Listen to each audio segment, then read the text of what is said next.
first day back to work after the holidays, and we may have to put in plenty of overtime to pay off some of those holiday credit card bills.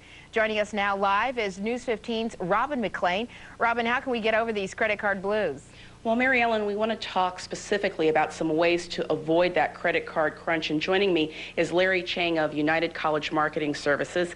Larry, I want to ask you, college students seem to be getting into credit card debt a lot sooner than people used to. Right. What happens sometimes is, especially when you've got special events such as the holidays, spending sometimes gets out of line, and that's why the point that we talked about before, which is recording your transactions, is so important, especially this time after this little crunch of you don't want to have that new spending pattern potentially continue on in the new year.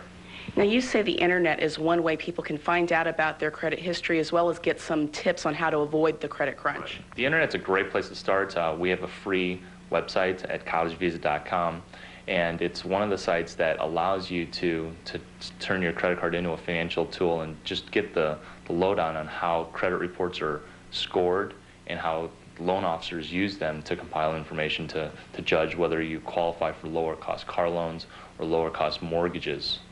Now, you mentioned car loans. I don't know that people start thinking about refinancing a car loan as a way to get out of credit card debt. How does that work? Right. Robin, we're in a really unique time because the interest rates have dropped by the Fed 3 times in the past very short term.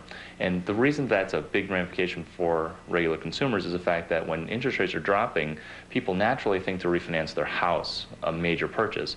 But one thing that people forget sometimes to do, or people that never really think about it, is refinancing your car loan, where you can save between $20 to $100 by getting a new car loan for yourself, especially if you bought a used car initially, and there's ways to do that over the internet.